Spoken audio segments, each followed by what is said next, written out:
Namo tassa bhagavato arahato samma sambuddhassa.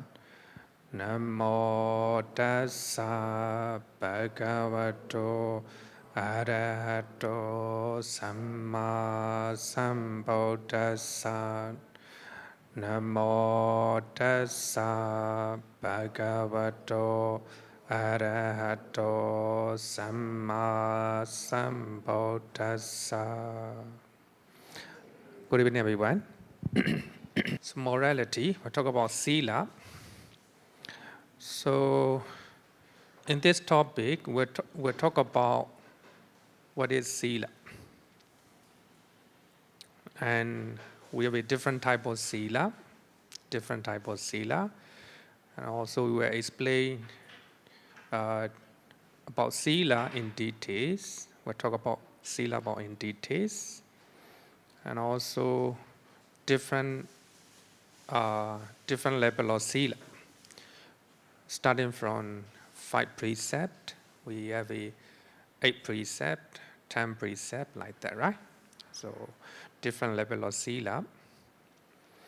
And lastly, we will talk about benefit of Sīla. So what are the benefit?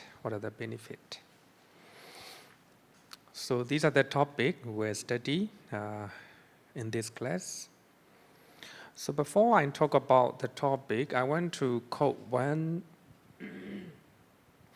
teachings of the Buddha from Vinaya Pitaka. So Vinaya Pitaka, Chulavaka Pali, the Buddha talk about 8 wonders of the Buddhism. 8 wonders of the Buddhism. So one of them is even monks, as the great ocean deepens gradually, slope gradually, shape gradually, with no abruptness like a precipice. So when you look at the ocean, so we have a beaches, right? When you go to the beach, very shallow. When you go deeper and deeper, it became very, very deep, very deep.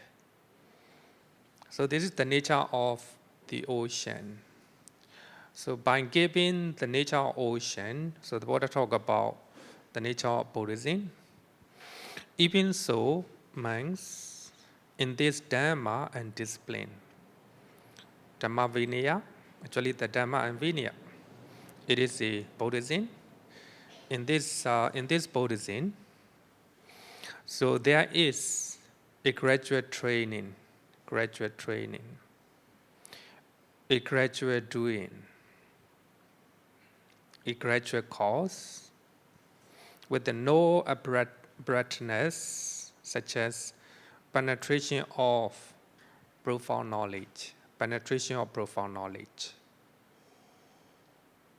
or in other words, it is enlightenment. So that means, just like the ocean deepening gradually, right? At the beginning, it's very shallow. Previous topic about dana, very shallow, right? very, very shallow, you know. Actually, dana is connected with this every day, right? Every day. So it's shallow. Now, about morality, is getting deeper, right? Getting deeper. But when you go to next topic, meditation, deepest, right? Deepest. Even in meditation, we have a samatha and vipassana, right? Samatha, shallow, and vipassana, very deep, very deep. So we must understand in such a way, you know, in such a way. Sometimes people think that listening music, it is a sin. Listening music is sin as a Buddhist. No, as a Buddhist, you are allowed to listen music, you are allowed to watch movie, you are allowed to get married like that. But when you want to practice, you know, seriously, so you can go deeper and deeper, right? You stop listening music, stop watching movie like that. Coming May Day, we will have a Sīla Samadhana. Especially it is a 8-precept retreat. So the participant need to keep 8-precept. Not allowed to listen music, not allowed to wear makeup, not allowed to eat dinner like that. So this is getting deeper, right? Getting deeper. So that is what Buddha want to say. So there is no penetration of profound knowledge at the beginning, right? So you need to practice, starting from dana. Now we are going to study morality, sīla.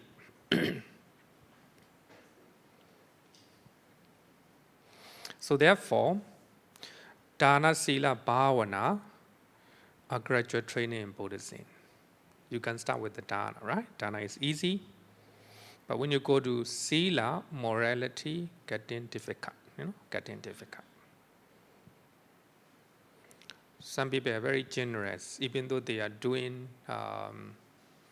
they are cheating their customer like that, right? Even though they are making money from an ethical way, but they are very generous, right? Generous. So keeping morality or practicing moral conduct, ethical conduct is more difficult, right? It's deeper. So therefore, dana, sīla, bhavana is much more difficult. So dana, sīla, bhavana are gradual training in Buddhism. Pali Canon very often mention that the Buddha used the method called Anubbhava gradual discourse. So to deliver the sermon in many occasions. So when the Buddha met Anathapindika, the Dona Jetavana monastery, the Buddha used this method. When the Buddha met Kim Bimbisara after he became the Buddha, then he used this method quite often. So the Buddha used this method. It's called Anubbhava gradual discourse.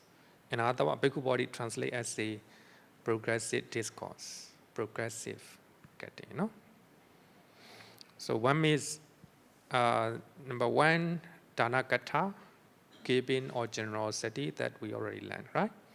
Even the dana, so we have a different type, right? Some dana are not easy. So out of compassion, we look at the recipients, right? Then we give without any expectation. We just look at the recipients, right? Such type of dana are difficult. But even then, giving is stay easy. Second one is a sīla-katha, morality. Another we can translate the virtue, sīla-katha. Then another one is a sakkha-katha, heavenly words. If you do dana, if you keep precept, then you will go to heavenly worlds. Or another one we can translate as a good destinations. Not only heavenly world, but also human realm as well. So if you do dana, if you keep precept, then you will go to a good destinations. So this is a gradual discourse. Another one is Kamanan, Adinawan, Okasan, Sangilesan. So now the Buddha start to show the danger of sensual pleasures, degradation of sensual pleasures, corruption of sensual pleasures. The Buddha suggests that to monks to eat only one meal a day. Because if we eat, the Buddha said that actually the reason is quite simple. The Buddha said that if you eat one meal a day, your body will be getting lighter, you will be healthier, right? So therefore, the Buddha showed the danger of eating so many times, so many times. So therefore, that is the Buddha's suggestion. And also, when you are listening music quite often with a headphone, earphone, then it can destroy your hearing power like that, right? So there are so many things. So the Buddha showed the danger of sensual pleasures,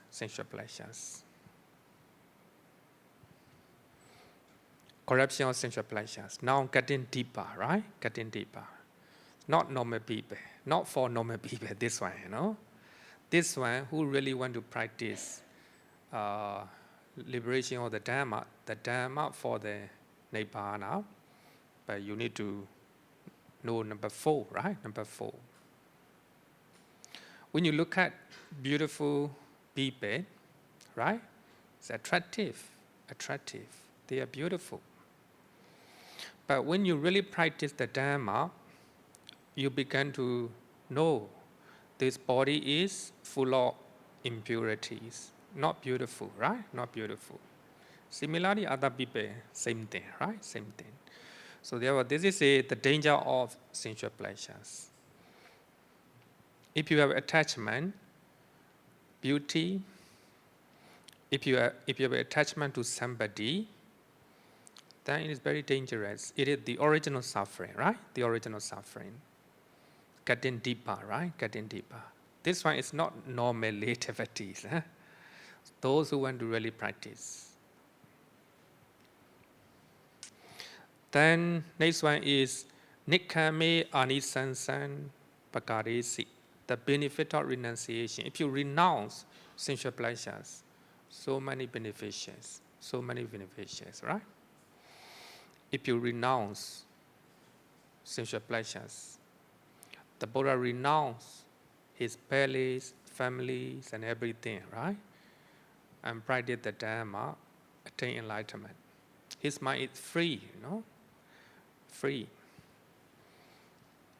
Without any worry, without any fears. The Buddha lived 45 years. Benefit of renunciation, right? Benefit of renunciation. You renounce your dana, then you became healthier, right? Healthier. The benefit of renunciation. You renounce your old habit, right? Old habit, like that. The benefit of renunciation. If you are able to renounce your makeup, if you lead simple life, right? Simple life. You don't need to spend money. You don't need to worry. No need to take time. Take a time like that. As a monk, we renounce our hairs. It saves a lot of time. It saves a lot of money, right? So this is the benefit of renunciation. So Nikkame Anisanse Pakaresi, we renounce our family as a monk, right? So as a result of renouncing family, then we have less suffering regarding with the family life, right? Family life like that. So the benefit of renunciation. Then the last one is the special summon of the Buddha. Buddhanan Samokkansika Desana, special summon of the Buddha, the Four Noble Truths.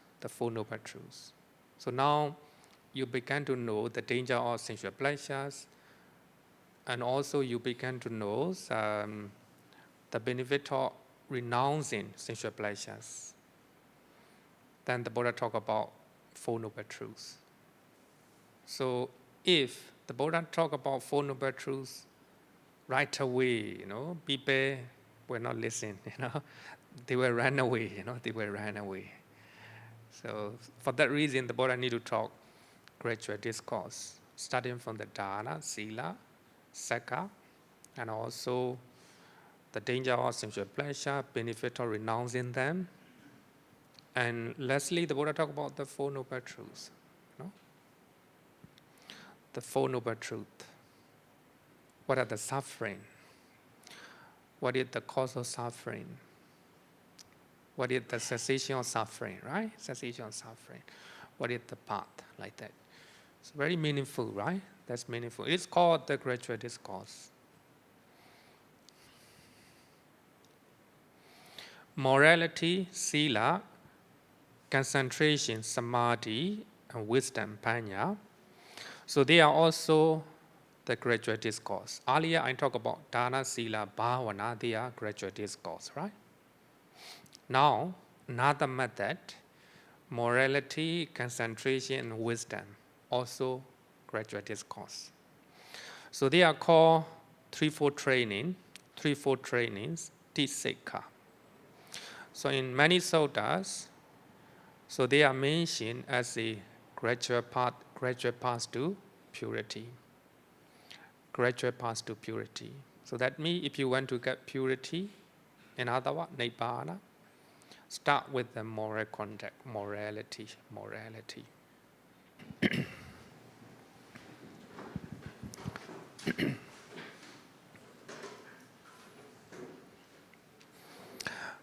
Today we'll talk about new topic,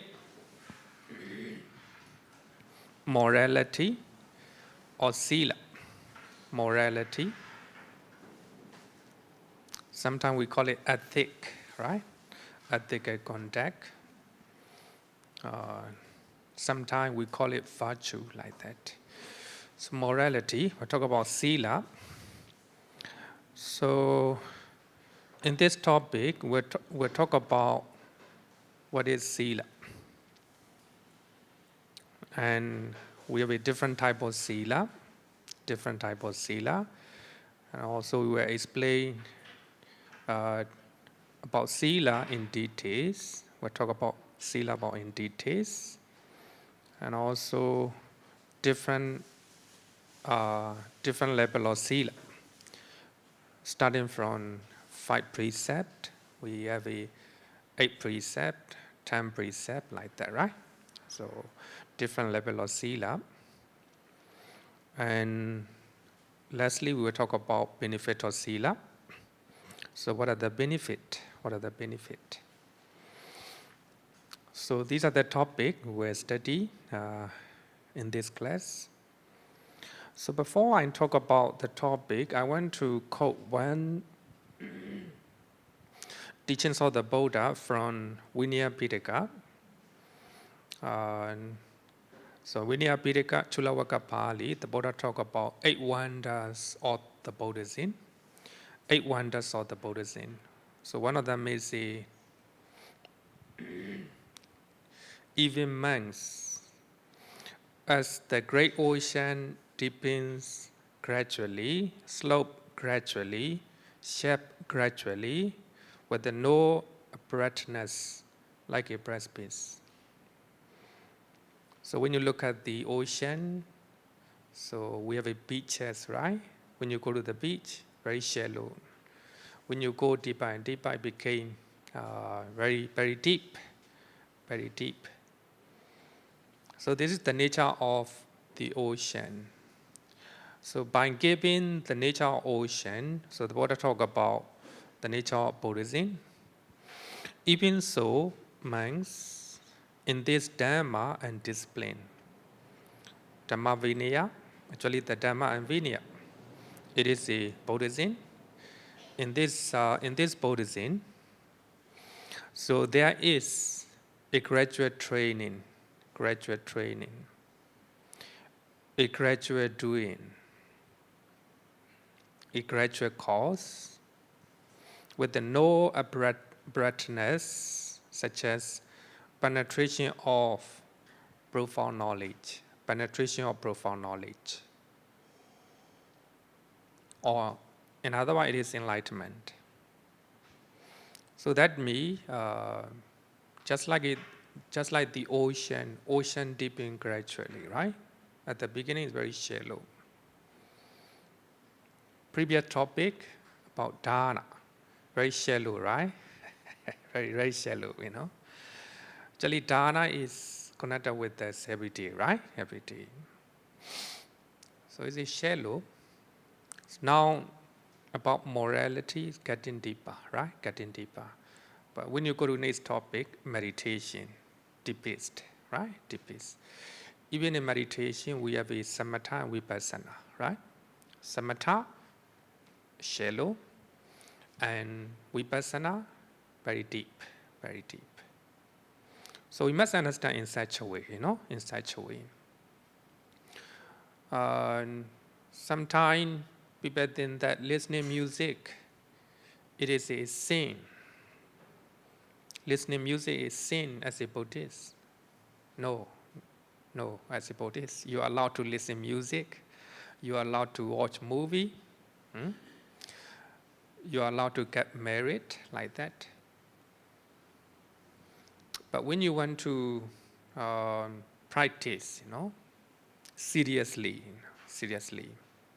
so you can go deeper and deeper, right? You start listening music, start watching movie like that. Coming May Day, we will have a Sīla Samadhana. Especially it is a 8-precept retreat. So the participant need to keep 8-precept. Not allowed to listen music, not allowed to wear makeup, not allowed to eat dinner like that. So this is getting deeper, right? Getting deeper. So that is what Buddha want to say. So there is no penetration of profound knowledge at the beginning, right? So you need to practice, starting from dharana. Now we are going to study morality, sīla.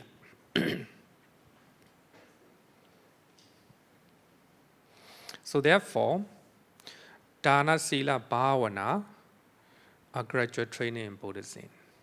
You can start with the dharana, right? Dharana is easy. But when you go to sīla, morality, getting difficult, getting difficult. Some people are very generous, even though they are doing, they are cheating their customer like that, right? Even though they are making money from an ethical way, but they are very generous, right? Generous. So keeping morality or practicing moral conduct, ethical conduct is more difficult, right? It's deeper. So therefore, dharana, sīla, bhavana is much more difficult. So dharana, sīla, bhavana are gradual training in Buddhism. Pali Canon very often mention that the Buddha used the method called Anubbhava gradual discourse. So to deliver the sermon in many occasions. So when the Buddha met Anathapindika, the donor Jetavana monastery, the Buddha used this method. When the Buddha met Kim Bimbisara after he became the Buddha, then he used this method quite often. So the Buddha used this method. It's called Anubbhava gradual discourse. In other words, Bhikkhu Bodhi translate as a progressive discourse. Progressive, getting, So one is, number one, dhanakatha, giving or generosity that we already learned, right? Even the dharana, so we have different type, right? Some dharana are not easy. So out of compassion, we look at the recipients, right? Then we give without any expectation. We just look at the recipients, right? Such type of dharana are difficult. But even then, giving is stay easy. Second one is a sīla, morality. Another we can translate the virtue, sīla. Then another one is a sakkha, heavenly words. If you do dharana, if you keep precept, then you will go to heavenly worlds. Or, in other words, we can translate as a good destinations. Not only heavenly world, but also human realm as well. So if you do dharana, if you keep precept, then you will go to a good destinations. So this is a gradual discourse. Another one is Kamanan, Adinawan, Orkasan, Sangilesan. So now the Buddha start to show the danger of sensual pleasures, degradation of sensual pleasures, corruption of sensual pleasures. The Buddha suggests that to monks to eat only one meal a day, Because if we, the Buddha said that actually the reason is quite simple. The Buddha said that if you eat one meal a day, your body will be getting lighter, you will be healthier, right? So therefore, the Buddha showed the danger of eating so many times. So therefore, that is the Buddha's suggestion. And also, when you are listening music quite often with the earphone, then it can destroy your hearing power like that, right? So there are so many things. So the Buddha showed the danger of sensual pleasures.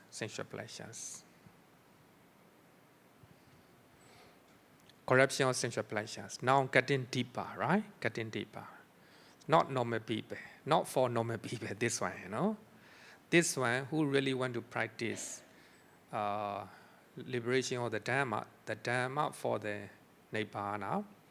But you need to know number 4, right? Number 4. When you look at beautiful people, right? It's attractive. They are beautiful. But when you really practice the Dhamma, you begin to know this body is full of impurities. Not beautiful, right? Not beautiful. Similarly, other people, same thing, right? Same thing. So therefore, this is the danger of sensual pleasures. If you have attachment, beauty, if you have attachment to somebody, then it is very dangerous. It is the original suffering, right? The original suffering. Getting deeper, right? This one is not normal activities. Those who want to really practice. Then next one is Nikkame Anisansan Pakaresi, the benefit of renunciation. If you renounce sensual pleasures, so many beneficiaries, right? If you renounce sensual pleasures, the Buddha renounced his palace, families, and everything, right? And practice the Dhamma, attain enlightenment. His mind is free, free. Without any worry, without any fears. The Buddha lived 45 years. Benefit of renunciation, right? Benefit of renunciation. You renounce your dana, then you became healthier, right? The benefit of renunciation. You renounce your old habit, right? Old habit, like that. The benefit of renunciation. If you are able to renounce your makeup, if you lead simple life, right? Simple life. You don't need to spend money. You don't need to worry. No need to take time. Take a time like that. As a monk, we renounce our hairs. It saves a lot of time. It saves a lot of money, right?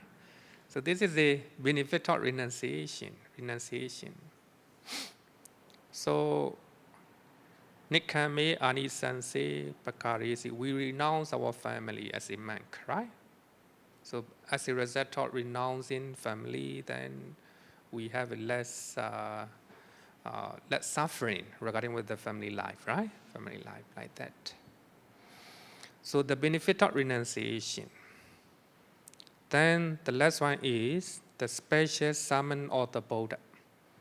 Buddhanan Samokkansika Desana, special summon of the Buddha, the Four Noble Truths, the Four Noble Truths. So now you begin to know the danger of sensual pleasures, and also you begin to know the benefit of renouncing sensual pleasures. Then the Buddha talk about Four Noble Truths. So if the Buddha talk about Four Noble Truths right away, people will not listen, they will run away, they will run away. So for that reason, the Buddha need to talk gradual discourse, starting from the dana, sīla, tisikkhā, and also the danger of sensual pleasure, benefit of renouncing them. And lastly, the Buddha talk about the Four Noble Truths. The Four Noble Truths. What are the suffering? What is the cause of suffering?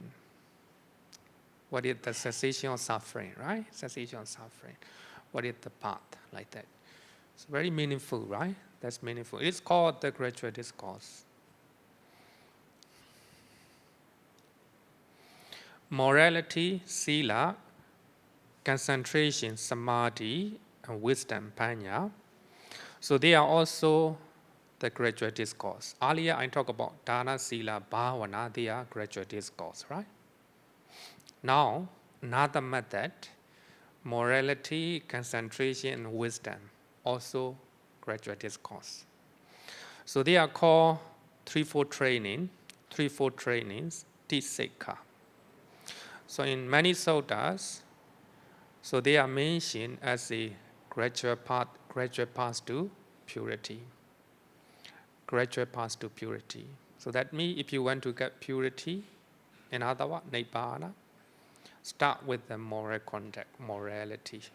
Sīla, samadhi, panya, morality, concentration, and wisdom.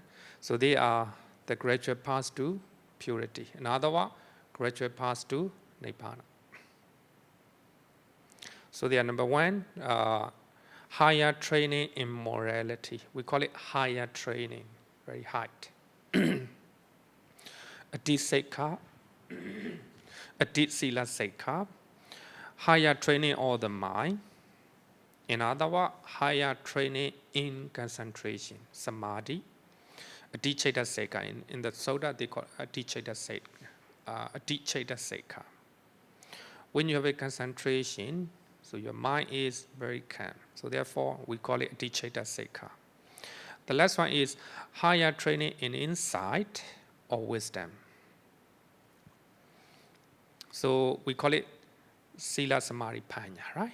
Sīla, samadhi, panya. We call it threefold training. So they are gradual discourse. At the end of this topic, so I will quote one sutta. So if you read that sutta, it's quite clear. You will know sīla, samadhi, panya. So how they are connected each other. How we call it gradual training, right? Gradual training. Sīla is highlighted as the foundation for samadhi and panya in many suttas.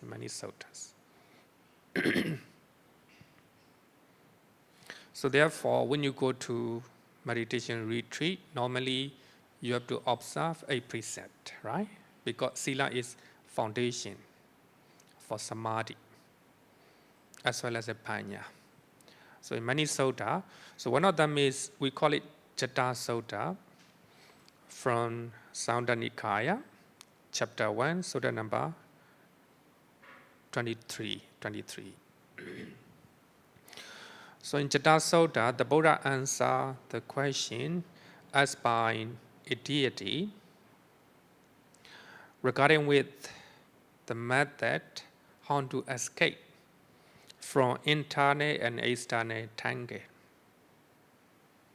internal and external problems. We have, right? Internal problem, external problem. How to escape from tangle. In other words, it is a network of craving. We have a lot of craving inside as well as outside, right? How to escape from such craving, network of craving. And the Buddha talk about this verse. After having stood on Sīla, by standing on the Sīla, a wise man developed samadhi and panya. A bhikkhu who is ardent and sagacious can disentangle this tangle. So actually, this verse is very important, very famous. Visuddhimagga, the path of purity, was written based on this verse, this Pali poem. After having stood on Sīla, so we need to develop and cultivate samadhi and panya. Then only our samadhi, concentration, our wisdom, panya will develop. So when you practice Sīla, samadhi, panya, all your network of craving, all your problem will be dissolved, right? Disappear. So this verse is important because Visuddhimagga was written based on this verse. Visuddhimagga, the path of purity. Then I already sent translation of Visuddhimagga English translation. This one. Translated by Bhikkhu Nyanamoli.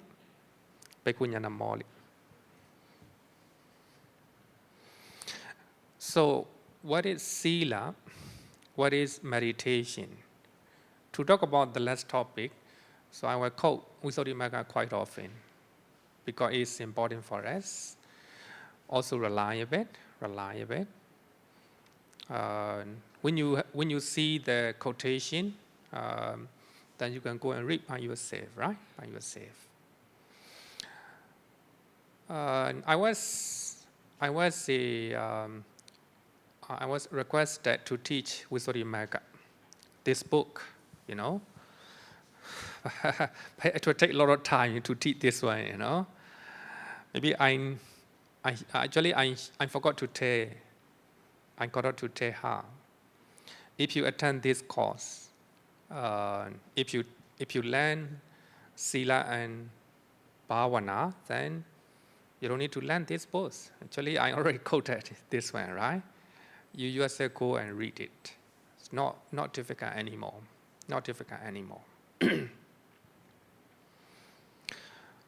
The author of Visuddhimagga is Venerable Buddha Kosa.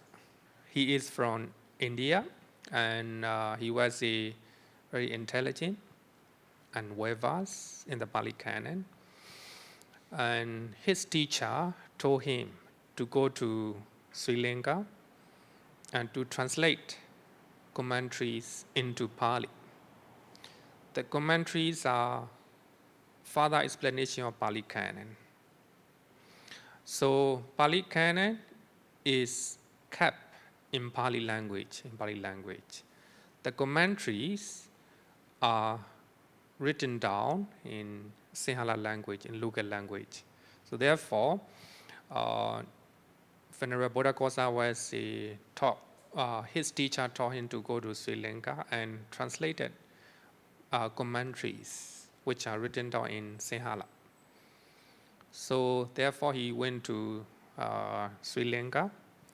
So by that time, to get access all these materials not easy, not easy because it's very expensive to write down Pali Canon as well as commentaries. So therefore, the senior monks in Sri Lanka, they have a doubt whether this monk has a capability or skills to translate commentary into Pali. So therefore, they want to test his ability. So therefore, they give this verse, Sīla Padittaya Narosapanya, like that, this verse, this particular verse. So based on this one, you write a thesis, a book. Because of that, Venerable Buddha calls up, right, Visuddhimagga, the path of purity. It talk about the path or the magga that lead to Nibbana, right? That lead to Nibbana. So therefore, Visuddhimagga was composed, written, the contents of Visuddhimagga is Sīla, Samadhi, Panya, right? Sīla, Samadhi, Panya. So therefore, when I talk about Sīla, Samadhi, Panya, I quote Visuddhimagga, but not just quoting. So Visuddhimagga, only if necessary, I will use Visuddhimagga. Otherwise, I will use the original text, original suttas.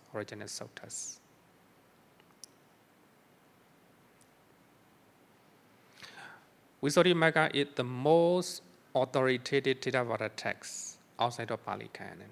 Of course, Pali Canon, the most important. Of course, there may be something wrong in Visuddhimagga, but we shouldn't blame, right? We shouldn't blame. If you write a book, there may be some mistake inside, right? Some mistake inside. But most of the cases that Visuddhimagga give a very reliable and also very good explanation about certain topic, about Sīla, Samadhi, Panya. So therefore, Visuddhimagga is the most authoritative Theravada text outside of Pali Canon.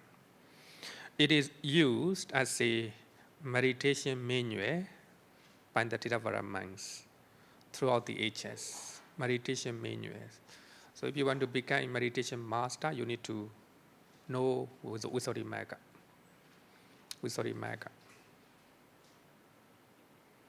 It makes the detailed explanation on morality, concentration, and wisdom. It talks about Sīla, Samadhi, Panya. Sīla, Samadhi, Panya. According to its author, Venerable Buddha Kosa, Visuddhi means Nibbana. Visuddhi literally means purity or purification. It means Nibbana. When you attain Nibbana, your mind becomes pure. You don't have any negative mental state. So therefore, we call it purity. Magga means the path to Nibbana. Sīla, Samadhi, Panya are the paths that lead to Nibbana. Sīla, Samadhi, Panya. So therefore, Sīla, Samadhi, Panya, gradual discourse. So that lead to Nibbana. Up to here, any question? If you have question, then we are not taking video to you this time because somebody suggested not to take a video. Any question? Okay, no question, then I will continue. Sīla, Samadhi, Panya. How about the Noble Eightfold path? The Noble Eightfold path is the path that leads to Nibbana, right? Are they the same? The Noble Eightfold path is the path that leads to Nibbana. These 8 divisions of the path are usually classified into 3 subcategories. We can divide the Noble Eightfold path into 3 subcategories. So they are number 1, morality, Sīla. Number 2, concentration, Samadhi. And number 3, wisdom, Panya. Sīla, Samadhi, Panya. How to do it? Number 1, right view and right concentration. Right intention. Right view and right intention. So they are categorized under the wisdom, Panya, because they are largely connected with the wisdom of Panya. So right view, wisdom. Based on right view, you have a right intention. Actually, right intention is not a wisdom, but stay connected, right? Stay connected. Another one is right speech, right action, and right livelihood. So they are added into morality, Sīla. So here you can see that right speech, right action, right livelihood. So now we are talking about Sīla. Our topic is Sīla, morality. So you have to learn how to speak, right? How to make, how to do and how to lead your life as a right livelihood, like that. Morality. So you can see that there's no in sequence, right? No in sequence. Earlier, the path to Nibbana starting from morality, right? Sīla, Samadhi, Panya. Here, starting with the wisdom. Then morality, the later concentration, Samadhi. Right effect, Samavayama, right mindfulness, Samasati, right concentration, Samasamadhi. So they are added into concentration. Here, right concentration, Samadhi, no doubt. But the other two, right effect, right mindfulness. So they are very helpful to have concentration. So they are connected with the concentration. So therefore, they are added into Samadhi, Samadhi group, right? Samadhi group. So, Visuddhimagga, sorry, no, not Visuddhimagga, Chula Vedana Sutta, Majjhima Nikaya, trying to categorize the Noble Eightfold Path into three, Sīla, Samadhi, Panya. But here, starting with the wisdom, starting with the wisdom. So later, under the Bhavana, I will talk about the Noble Eightfold Path in detail, quoting the suttas, right? Earlier, for the time being, I will not explain in details. One thing to take note, it's an important one, right? The Noble Eightfold Path start with the right view, start with the wisdom, wisdom. Wisdom is very important, Wisdom is very important. Wisdom is the opposite of ignorance, moha. So the dependent origination start with avijja, right? Ignorance.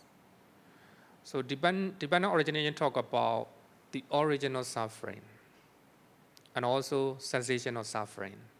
Two methods, the original topic. When the Buddha talk about the original suffering, starting point is ignorant, right? You do not know the truth. So therefore, not knowing the truth is the original suffering.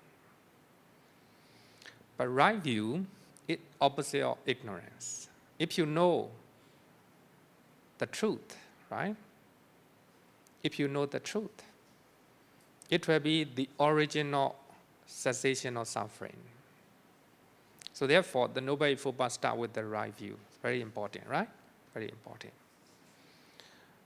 Because I have heard, I have seen, not only heard, I have seen that one teacher explained, trying to rearrange the Noble Eightfold Path, starting with the Sīla. Right speech, right action, right livelihood. Then he go to right effect, right mindfulness, right concentration. Then go to right view, right intention. No, not in accordance with the suttas, not in accordance with the suttas. So the Noble Eightfold Path is another method that talk about the path to Nibbana. Sīla, Samadhi, Panya is another method. We shouldn't miss, right? We shouldn't miss two methods.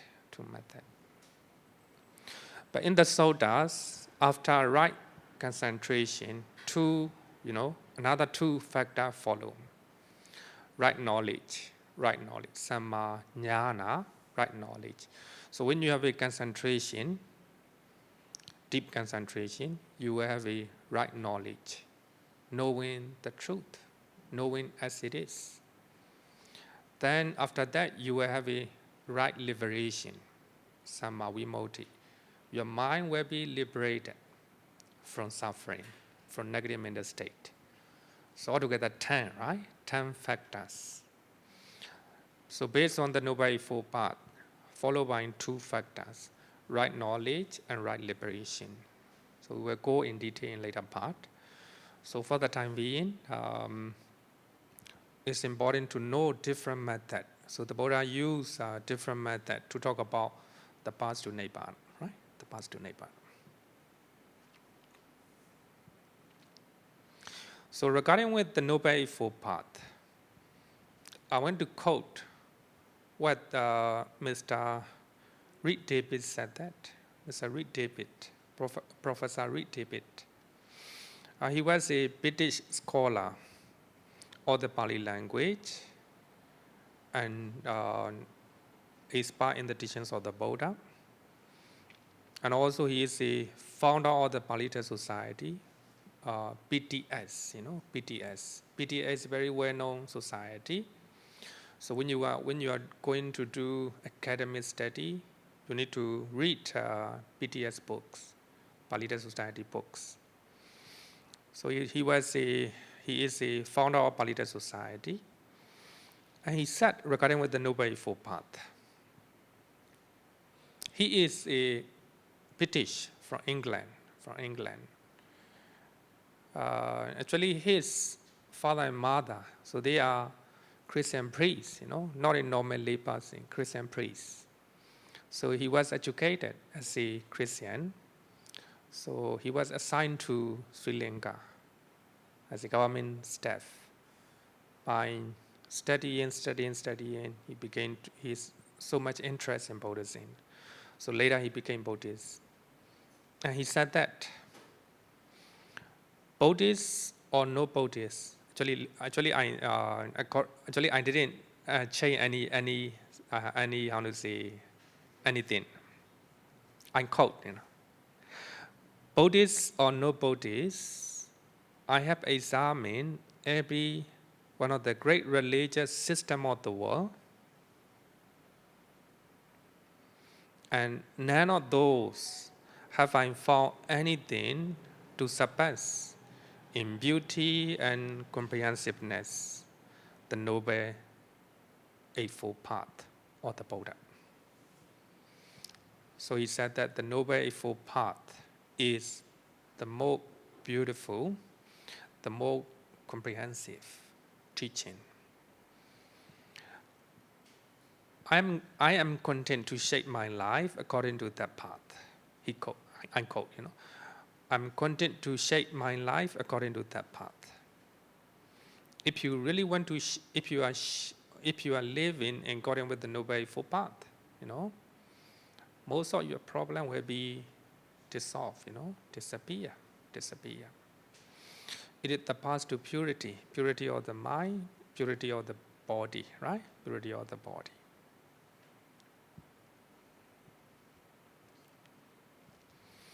Then, I have one question from one student. Also very good to know. I met someone who always tell me that he believe only in himself, nothing else. Not even in any religion or going to a temple. He believe only himself. He said that it is all in the mind. So long as he has positive thought and know how to manage his mind, he see no necessary for having any religion. Do you agree, Pandey? Do you agree? Huh? No. Why?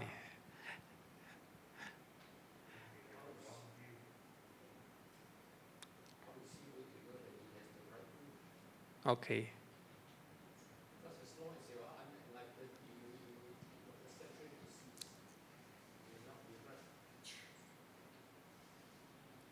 Anywhere?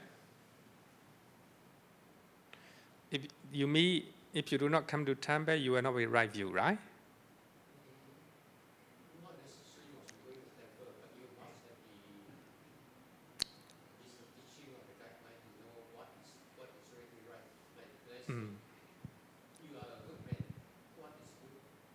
Mm. Mm.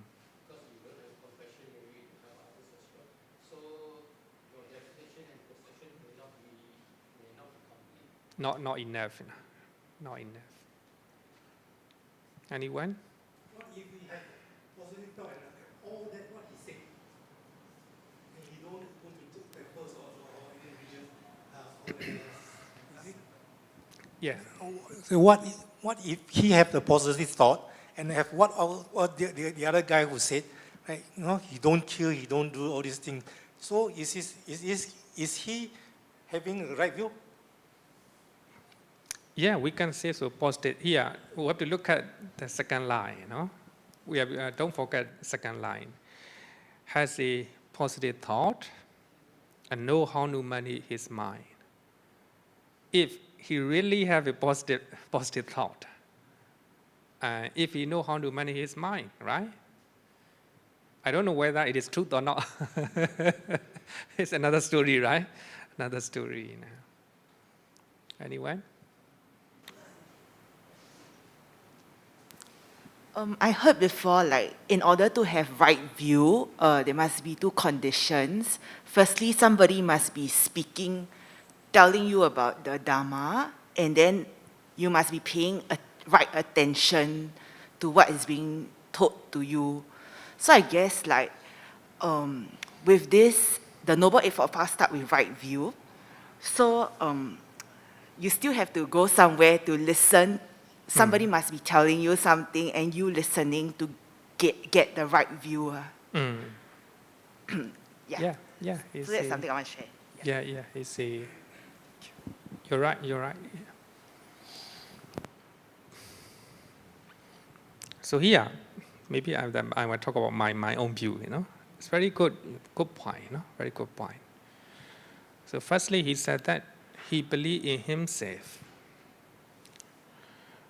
So you don't need to go to temple, you don't need to believe any religion, right? Any religion. First part. Okay, all right. But if he really have a positive thought all the time, right? All the time. Another one, if he really know how to manage his mind, no need to go to temple, But to do so, there must be a different level, right? Different level. So especially when you want to know the truth, especially the Noble Eightfold Path, the Four Noble Truths, you must listen to the Dhamma. Actually, we call it pratokosa. Listen to the Dhamma, so then only you will become Sotapanna, right? But I think he doesn't intend to become Sotapanna, right? But if his point of view is just to be a good person, right?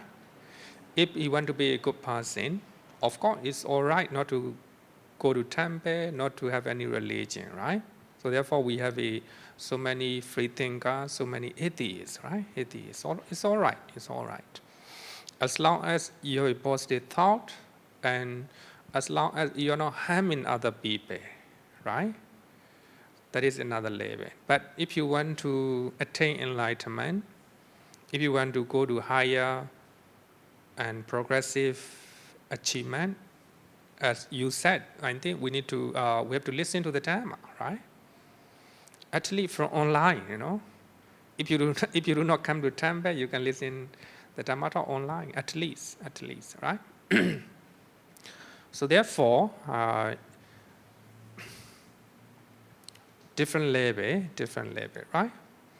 If your aim is to be only a good person, with the compassion, loving kindness, so you don't need to come, right? But there are many problems in our life, right? Just having a good mind is not enough. Sometimes we have a lot of problems in our life, right? We lost our beloved one. We lost our job. And we lost our status like that. But if you cannot manage your mind, then There will be a lot of depression. Even you're a good man, right? Depression, fear, worry, and remorse, right? So therefore, just having a good mind is not enough.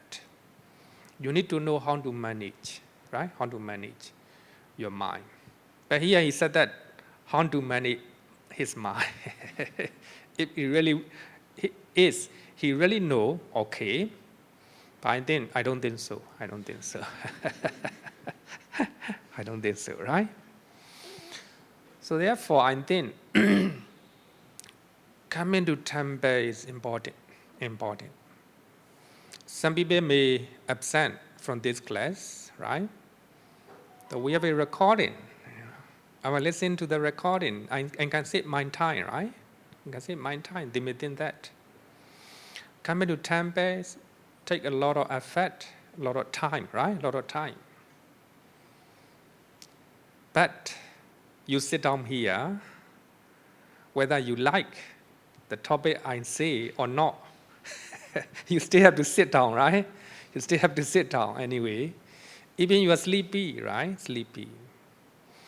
Coming here, coming to the classroom, so need a lot of time, a lot of effort, but at the same time you got a lot, right? You got a lot. If you listen recording at home, you cannot listen, at once, So you can pause, you will do some other thing, and you came down and listen again. Then if you don't like, it's all boring, then you will stop, right? A lot of, distractions, So therefore, coming to temple is important, attending the classes is important, right? Then actually here I saw so many people who repeated my classes, They have already heard what I talk, the same topic, but by coming here, then they have a repetition, right? They can digest more. More importantly, it will increase your faith in the Buddhism, in the Buddha Dhamma. Then I want to share my own experience. When I was young, I used to listen to the Dhamma talk quite often. By that time, no cassette tape, no recording. So we have to go to the Dhamma talks and sit down and listen. By listening to the Dhamma talk, I have a lot of faith in the Buddhism, a lot of concentration, Sit down with a full of concentration. I can absorb what they talk. More importantly, faith in the Triple Gem. Then after listening, after completing the Dhamma talk, feel very happy. Then when I became about 60 years old, then I have one of my senior monk I admire, and he told me what to read, and he gave some guideline for the reading like that. The one time he told me, for me, he said, I will not go to the Dhamma talk because going there takes some time, coming back some time. The most of the Dhamma talk, what they say is only a few points. It takes a lot of time. Instead of listening to the Dhamma talk, I will read the book. By reading the book, I will get a lot of points. And also I can save a lot of time. Then his talking, his philosophy go into my mind. So from the time onward, I almost stopped my going to the Dhamma talk. Actually, later I found that it is a wrong teaching. It's a wrong teaching because by going there, I'm not going to collect information, to collect my knowledge. I go there to cultivate my faith in the Triple Gem. At the same time, while I'm listening to the Dhamma talk, I'm happy, I'm happy. So that happiness cannot get by reading the book, right? Of course, reading the book is another case, but listening to the Dhamma talk is much more, powerful, much more powerful. It will, increase, the faith will increase in your mind. So that's very important, right? And also, coming to the class also important, right? Of course, if you don't like, do not come. But compared to listening to the recording as well as sitting down here, quite different, totally different.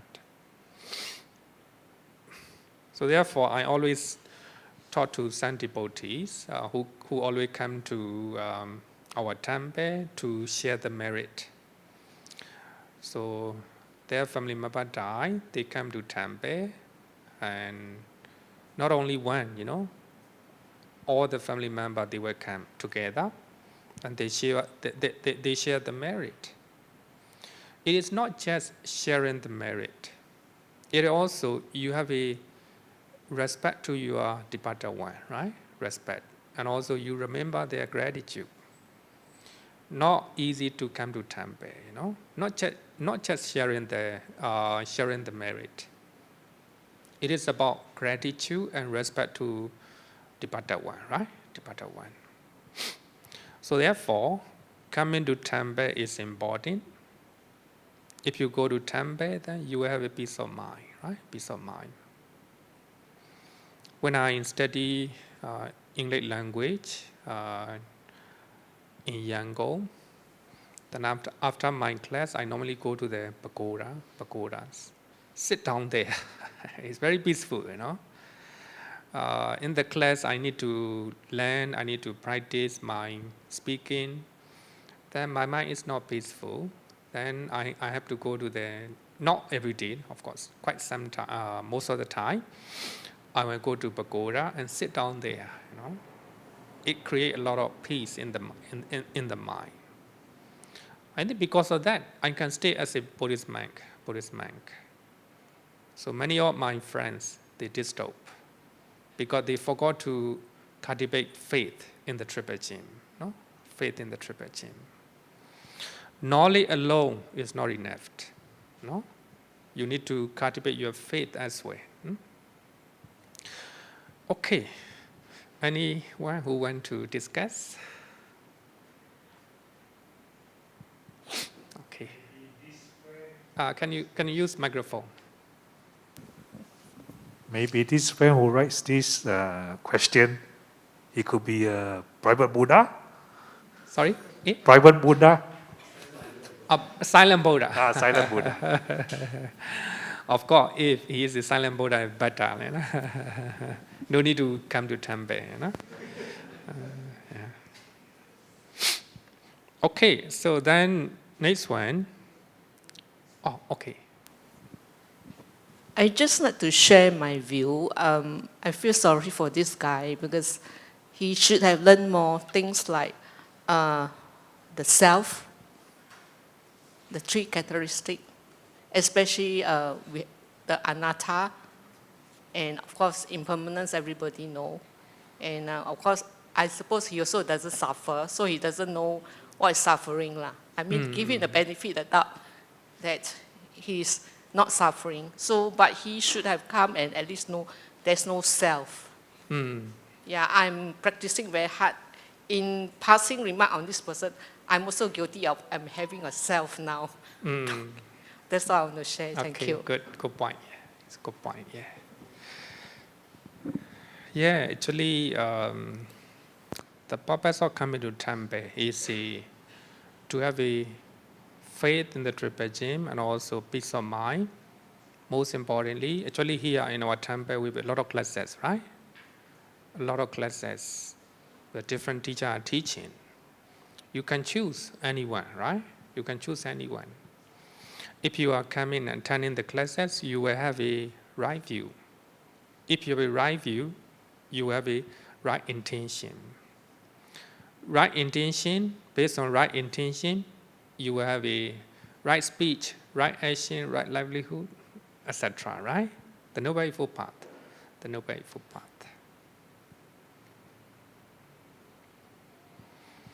Okay, then next one is, what is Sīla? What is Sīla? Sīla means conduct or habit. In that sense, it can be good or bad. The word Sīla simply means your conduct, your habit. So you have a good conduct as well as a bad conduct. A good habit, a bad habit, right? Both negative and positive meaning can be found in the Pali Canon. Like a Susila, one who has a good conduct. Dosila, one who has a bad conduct, a bad habit. Susila and Dosila. So we will find two usage regarding with the Sīla. Su is a positive one, do is a negative one. So that means Sīla can be both positive and negative. So therefore, when the Buddha want to talk about positive Sīla, the Buddha normally use Kusalesu Sīlesu, wholesome Sīla.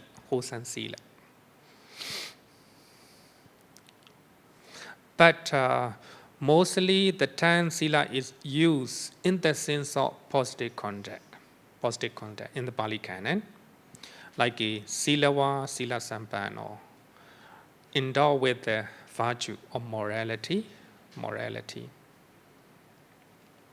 Sīlawa, Sīla Sampano.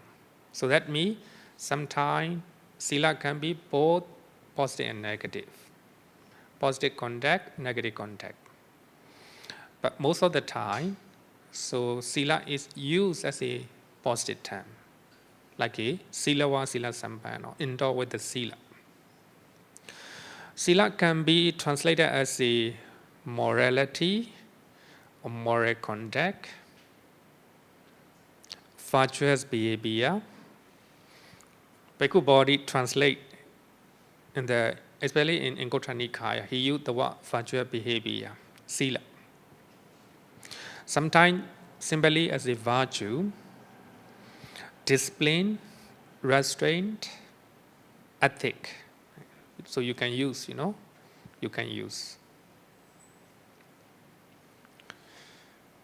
Sīla basically means, so here Sīla means conduct and habit, right?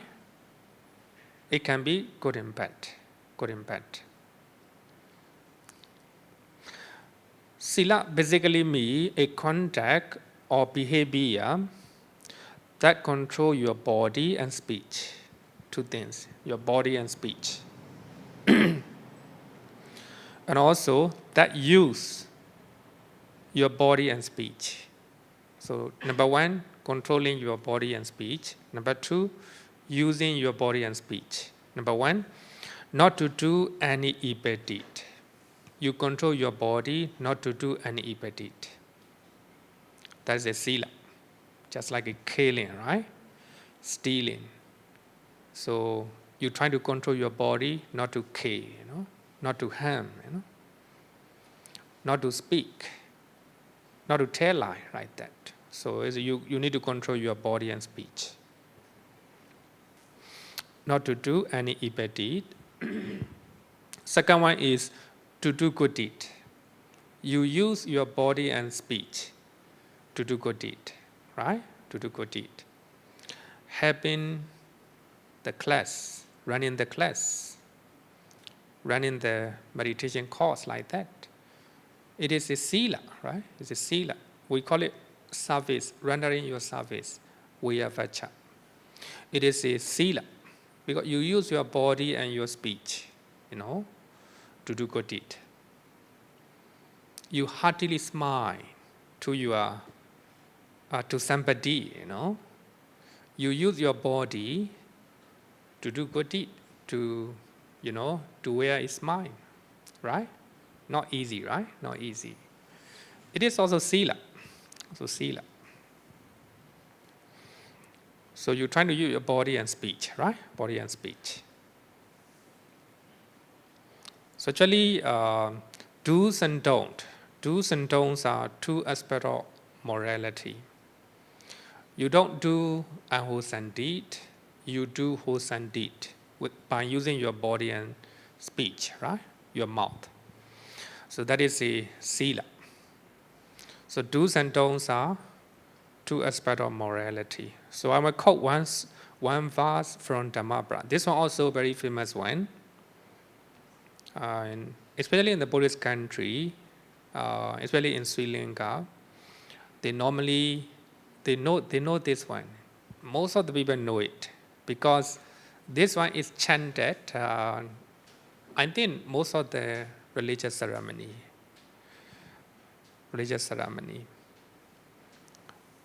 Not to do any evil, to do good deed. Sapapapasa akarana kusalasa upasambhata. So actually these two are two aspects of morality. So you trying to control your body and your speech not to do any evil. You're trying to use your body and speech to do good things, to do good deed, right? To do good deed. So that is a morality. Next one, to purify one's mind. You're trying to purify your mind. We are meditating. Why? Because we need to cleanse in our mind. You know? Normally our mind is not pure. You know? Not pure. So much of negative mental state, right? So by meditation, the aim of meditation is to purify your mind. So therefore, to purify one's mind, this is teachings of the Buddhas. Buddhas, not only one Buddha. All the Buddhas, you know, they teach three things. Number one, not to do any evil. Number two, to do good deed. Number three, to purify one's mind. Three teachings. So this is the teachings of the Buddha. So you do good deed, you know, based on the three, based on the three.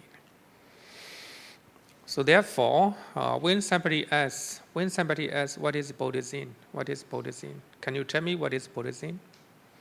Normally they quote this verse, you know, not to do any evil, to do good deed, to purify one's mind, you know. That is Buddhism, teachings of the Buddha. The Buddhism never talk to believe in him, you know. The Buddha never taught to believe him blindly, to follow him. No, the Buddha never said. So the Buddha just encouraged to learn the Dhamma and practice the Dhamma. If you really know the Dhamma, you will have a faith in the Buddha, Dhamma and Sangha, right? In the Triple Gem. So I think in most of the religious ceremony, they chanted this verse. Sapapapasa akaranang kusalasa upasambhata. In Myanmar, when you go to pagoda, you will see some stone inscriptions written this way, written this way. So here, Sīla, Sīla is the state beginning with the volition or motivation present in one who abstain from killing living being, etc. Who abstain from stealing, etc. So this one is a abstaining, right? Trying to control your body, not to kill, not to steal.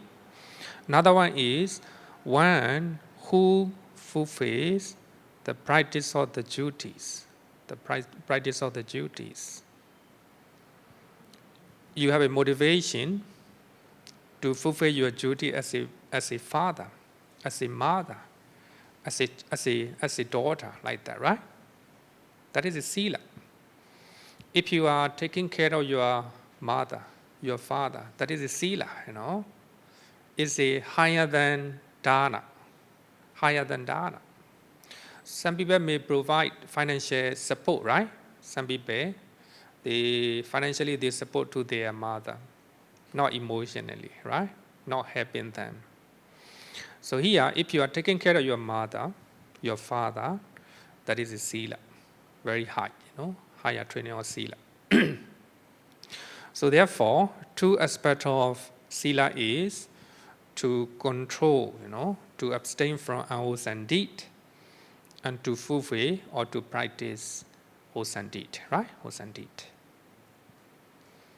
Two aspects. Here you can see that the path of, the path of purity, no, not the purity, the path of purification. Bhikkhu Nyanamoli used the word purification. Earlier this book, there is another translation translated by Burmese scholars, P. Mountain.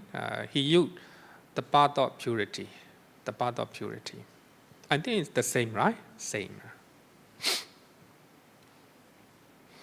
So, in the Visuddhimagga, chapter 1, paragraph number 70. So, therefore, you can read Visuddhimagga. Those who want to learn Buddha's teaching seriously, you can read Visuddhimagga. So, here I have given one of the reference, Visuddhimagga, chapter 1, paragraph number 70, paragraph number 70. Very easy to find out, right? You go to chapter 1, then trying to look at the paragraph number. The numbers are there, so you go and read. So actually, Visuddhimagga mentioned about the definition of Sīla by using so many ways. This is just one way. So therefore, to know about Sīla, Visuddhimagga is important. Important.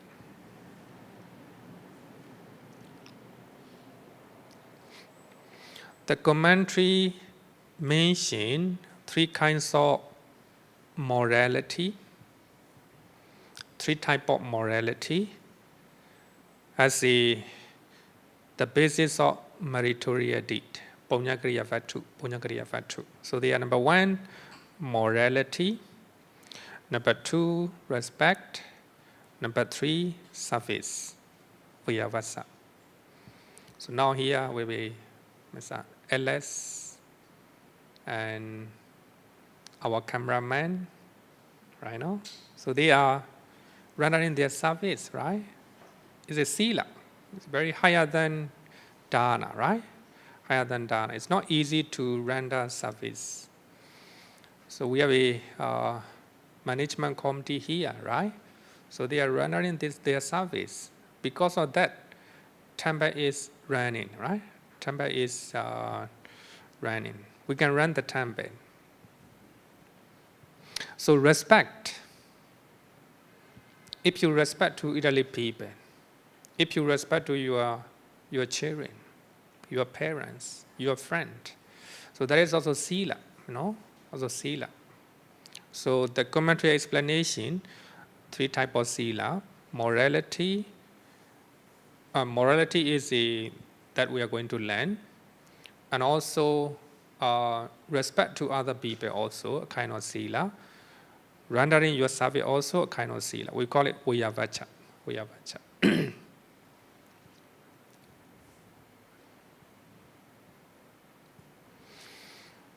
With a celebration, we need a lot of volunteers.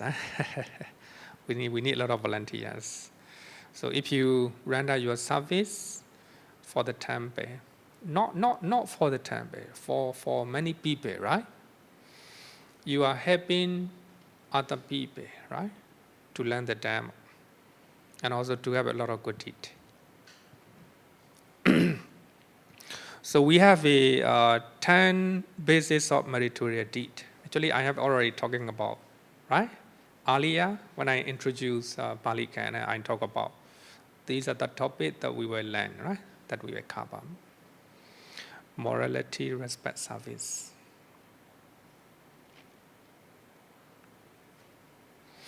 I also want to quote a statement talking by Professor Matmula. Professor Mamula. He is also well-known scholar in the Pali academic field. He was a German, a philologist, Orientalist, who lived and studied in Britain for most of his life. He was one of the founder of the Western academic field of Indian studies, discipline of comparative religion. Actually, Indian study is, Buddhism is under Indian study at the time, at the time. And he said, regarding with the Buddhist moral code, regarding with the Buddhist Sīla, here he used the word moral code, Sīla. Buddhist moral code is one of the most perfect which the world has ever known. Actually, if Buddhism is talking about it, people will not believe it, right? So therefore, we have to quote Western, Oriental scholars. So he studied most of the all religions, and also he studied philologies, and also he studied Buddhism. Not only Theravada Buddhism, but also Mahayana Buddhism as well. So he said that Buddhist moral code is one of the most perfect which the world has ever known.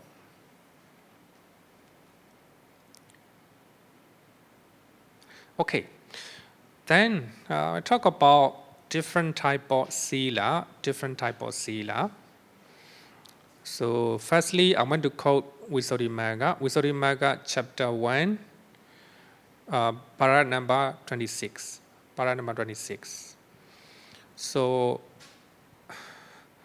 Venerable Buddha Ghosa trying to classify different type of Sīla. So in that classification, two type of Sīla. Number one, practice Sīla.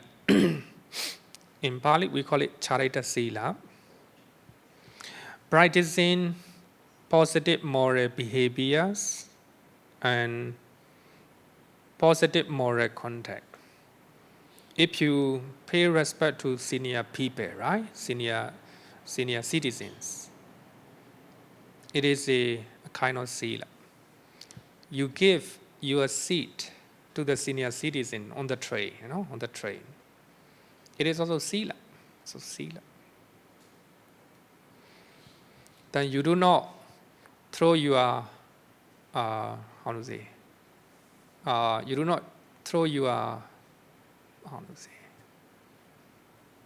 something you use, like a towel, like a tissue.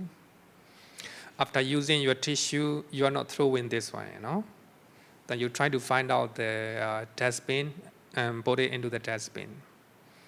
It's also Sīla, You're trying to practice positive moral contact, right? Moral contact. Then you do not cross traffic light, right? When the traffic light is still red, you're not crossing. Then you wait until it is a green light, right? That's a Sīla, So it is good. So because of that, Singapore is well known in the world, right? It's a Sīla. You have a lot of Sīla here, right? You're not throwing your litter. How you call it? Litter, right? How you litter, right? You're not throwing, rubbish and then everything, So you're trying to maintain, clean environment, and you're trying to give the seat to the senior citizens, right? Like that. It is a Sīla. The government, no corruption. Sīla, right? We got a Sīla, So therefore, these are the practice Sīla, Charita Sīla, practicing positive moral behavior and contact. So Bhikkhu Nyanamoli, he used the word keeping precept. Another one is avoidance. Varita Sīla. You're trying to avoid negative conduct, negative behavior, just like killing, stealing, cheating, like that. So these are the avoidance Sīla. Two types. So actually, it is in accordance with what the Buddha taught in the Dhammapara, right? Not to do any evil. That is a avoidance Sīla. To do good deed. This is a practice Sīla, right? Practice Sīla. Two types. Then I will give you an example by using 5 precepts. 5 precepts. The avoidance Sīla. Avoiding unwholesome actions such as killing sentient beings, stealing, etc. Right? Stealing, etc. Then practice Sīla, practicing wholesome actions such as fulfilling one's own duties, rendering service, paying respect to those who should, like that. So practicing wholesome actions. Then I will use 5 precepts to clarify that. Avoiding killing, avoiding harming any sentient beings. That is the avoidance, right? You're trying to avoid. What is the Sīla? So then you're trying to protect all living beings from possible dangers. Possible dangers. You're trying to protect all living beings from possible dangers. It is a Charita Sīla, right? Charita Sīla. The government trying to protect one area, right? One area. So the sentient being can stay there, freely. It's also a kind of Charita Sīla. Charita Sīla. You trying to protect your country. Charita Sīla. From possible danger. Another one, avoiding stealing, exploiting, and cheating others. So that you need to avoid, right? Avoiding Sīla. Then developing generosity. You're not stealing. Instead, you're trying to develop generosity. You're trying to be contented what you have. You're not stealing, trying to be contented. And also fairness, right? Fairness. You are not trying to cheat other people, right? Other people. In the football, there is one case, well-known case, Maradona, trying to, use his hand, right? His hand to score right? To score. He used his hand. Cheating, he doesn't have a moral contact, moral contact. So no fairness, right? No fairness. So we're trying to, like that. Actually, instead of, cheating, so we're trying to maintain fairness. So therefore, in football, they use the word fair play, right? So they need to play fairly. It is a Sīla, right? It's a Sīla. Avoiding sexual misconduct, it is a avoidance Sīla. But somebody who do not do any sexual misconduct, trying to faithful to one's own partner and taking care of the family, it is a Charita Sīla, right? It's somebody trying not to commit any sexual misconduct, trying to faithful to the family, taking care of the family. It is Sīla, right? Very high, very high. The avoiding telling a lie, it is a avoidance Sīla. But not only that, you're trying to practice honesty, truthfulness. It is a practice Sīla. Avoiding taking intoxicants such as alcohol, drug, etc., including smoke, right? Smoking. So instead, you try to cultivate mindfulness and clarity of the mind. So if you are not drinking, if you are not using intoxicants, you can maintain clarity of the mind, mindfulness. So actually is a Charita Sīla. So avoidance Sīla and practice Sīla. Avoiding unwholesome one and practicing wholesome one, right? It's a Sīla. So therefore, if you fulfill your duty, it is called Sīla. So regarding with the duty, fulfilling duty, actually very interesting teaching in the Vinaya Pitaka, the Buddha said. The Buddha said that. So this one, we have to memorize when we are very young. So therefore, I can recite even right now, most of them, because we learn by heart. So it's regarding with the Sīla, the Buddha said that importance of Charita Sīla is beautifully described in the Chulawaka Pali or Vinaya Pitaka. And the Buddha said that one who does not fulfill the duty cannot establish in Sīla. If you cannot fulfill your duty as a parent, as a daughter, as a son, so you cannot call that you have a Sīla.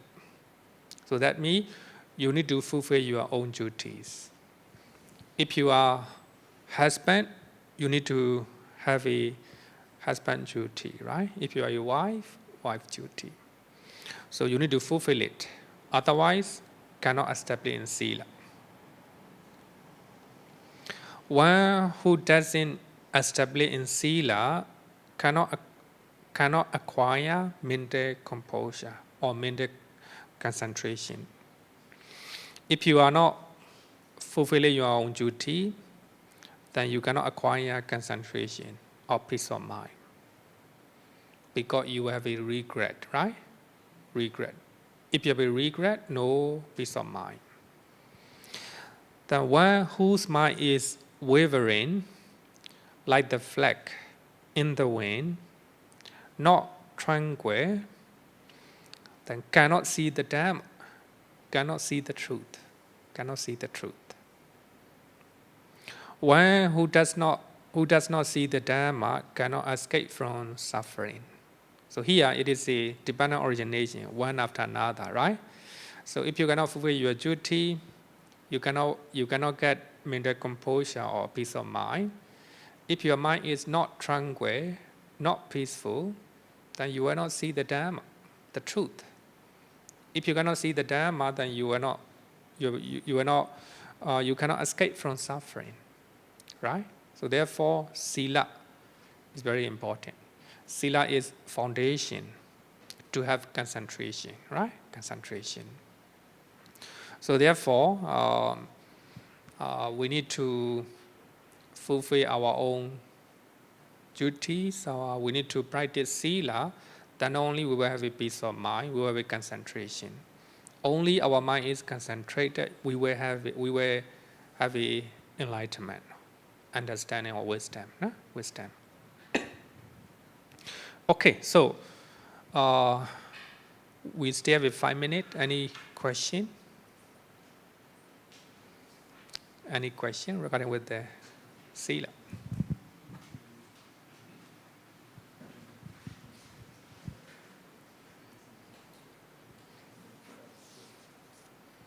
No question, huh? Okay, if no question, let's call it a day.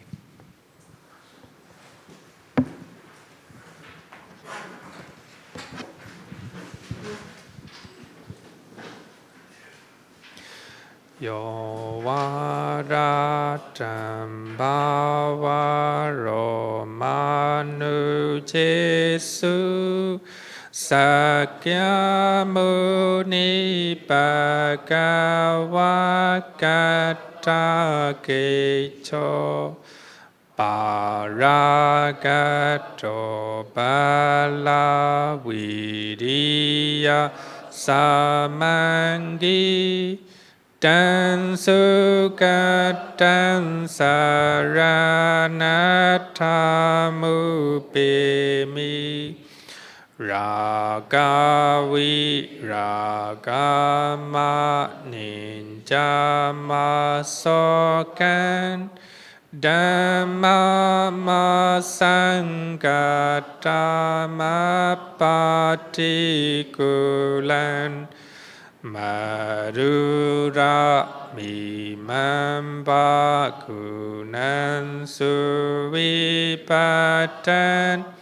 Dhamma mimam saranathamupemi Yata chadena mahapalamahu Chatusu sisu purisayugesu Attacha pogala dhammadasate Sangami mansaranata